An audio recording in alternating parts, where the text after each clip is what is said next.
तो हमारे पास क्वेश्चन है एक्सरसाइज 3.3 का क्वेश्चन नंबर 14, जिसमें क्या बोल रहा है sin 2x plus sin 4x plus sin 6x equal to क्या सॉल्व करना है हमको 4 cos square x sin 4x। तो हम लोग इसमें LHS उठाएंगे और LHS से हमारा है sin 2x plus 2 sin 4x plus sin 6x। अब इसमें हमने एक फॉर्मूला पढ़ा था जिसको मैं स्टेडी फॉर्मूला बोलता हूं, है ना।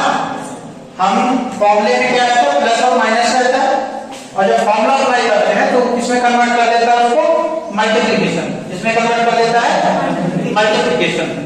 तो इसको हम लोग सेपरेट कर लेंगे, अलग रखेंगे और यहां पे लिखेंगे sin 2x, ठीक है। और इसके साथ में रख लेंगे इसको sin 6x, तो प्लस sin 6x।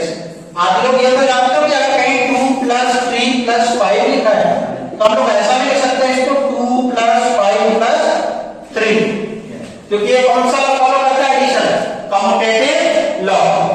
मतलब क्रम बदलने से उनके मान में कोई परिवर्तन नहीं होता, उनकी वैल्यूज चेंज नहीं होती, ठीक है। तो यहां पे बाद में फॉर्मूला लगाना है और इसको अलग कर दिया हम लोगों ने 2 sin 4x, क्लियर। अब ये फॉर्मूला लगाना है sin c plus sin d, ठीक है। तो इसका फॉर्मूला मैंने लिखा है sin c plus sin d के form.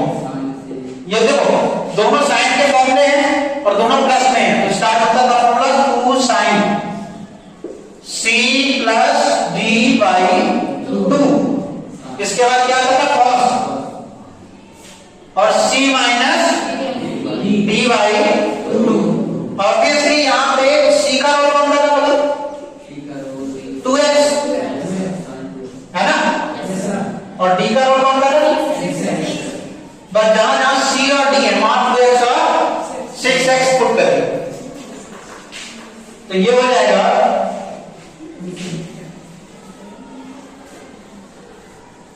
2 sin c plus d by 2, 2x plus 6x by 2, और इसके बाद cos 2x minus 6x by 2, ठीक है। चूंकि क्या है साइन के एंगल है और cos के एंगल है, इसलिए इनको मैं ब्रैकेट में कवर कर, ठीक। फिर बाद में क्या है प्लस 2 sin 4x। यहां तक किसी को कोई डाउट है? ये आ जाएगा 2 sin, देखिए 2x और 6x को ऐड किया तो कितना हो गया 8x, और 8x को 2 से डिवाइड कर दिया तो कितना आ गया 2x, तो डायरेक्ट यहां पे लिखेंगे हम लोग क्या 4x। इसके बाद cos 2x minus 6x कितना आएगा -4x, और -4x को 2 से डिवाइड किया तो -2x, है ना। तो ये cos ब्रैकेट में लिखेंगे माइनस, ठीक है। इसके बाद कौन बच गया 2 sin 4x। अब आपको पता होगा एक फॉर्मूला मैंने लिखा था कि cos minus theta equal to cos theta होता है, माइनस का सर नहीं होता, पढ़ाया था ना ये किसी रूल में साइन कन्वर्जन।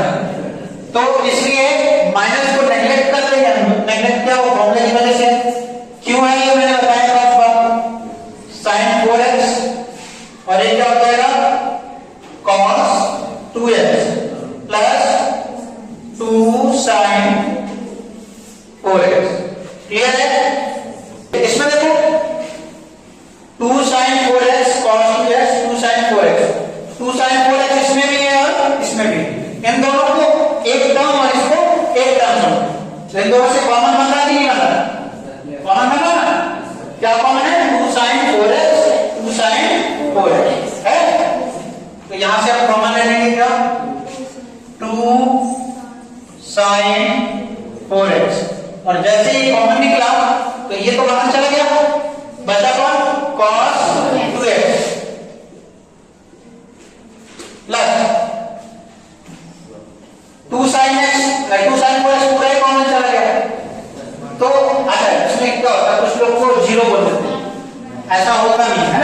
क्योंकि कॉमन लेने का सीधा सा मतलब है डिवाइड करना। कॉमन का मतलब क्या होता है? डिवाइड करना। तो अगर 2 sin 4x को हम 2 sin 4x से डिवाइड कर रहे हैं तो स्वयं से स्वयं का डिवीजन देने पर कितना आता है? 1 आता है। तो यहां पर कितना आएगा? 1। ठीक है, तो ये हो गया 2 sin 4x और इसको पूरा सीधा कर देंगे। cos 2x plus 1 लिखा हुआ है, इसको लिखो 1 plus cos 2x। ठीक है, अब फिर मैंने ये फॉर्मूला पढ़ा रखा है आप लोगों को, ये बहुत इंपॉर्टेंट फॉर्मूला है। 1 plus cos 2x का फॉर्मूला क्या होता है? 2 cos square x होता है कि नहीं होता? ठीक है, तो यहीं पे यहां पर वही फॉर्मूला लगाएंगे तो हो जाएगा 2 sin 4x into 1 plus cos 2x का फॉर्मूला क्या होता है? 2 cos square x। तो ये क्या बन जाएगा? 2 cos square x। सब आपस में मल्टीप्लाई में है ना? क्या आएगा? 2 और 2 कितना हो गया? 4 sin 4x into cos square x। क्या यही प्रूव करना था? क्या question? 4 cos square sin 4x। तो गैस पढ़ेंगे 4 cos square sin 4x, क्योंकि कहीं लिखा है 2 into 3 into 5, इसको हम कैसे भी चेंज करते हैं 5 into 2 into 3, बस बीच में क्या करना है? मल्टीप्लाई से मल्टीप्लाई, क्योंकि मल्टीप्लिकेशन भी कम्यूटेटिव लॉ को फॉलो करता है। मतलब ऑर्डर चेंज करने से इनकी वैल्यू में कोई परिवर्तन नहीं होता। जैसे इसकी वैल्यू कितनी हो जाएगी? 2 3 जा 6, 6 5 जा 30, इधर 5 2 जा 10 3 जा, है ना? वैल्यू चेंज नहीं होती, इसलिए हम लोग ऑर्डर चेंज कर सकते हैं। हेंस ये किसके बराबर है? RHS के बराबर है, RHS। और नीचे लिखेंगे हेंस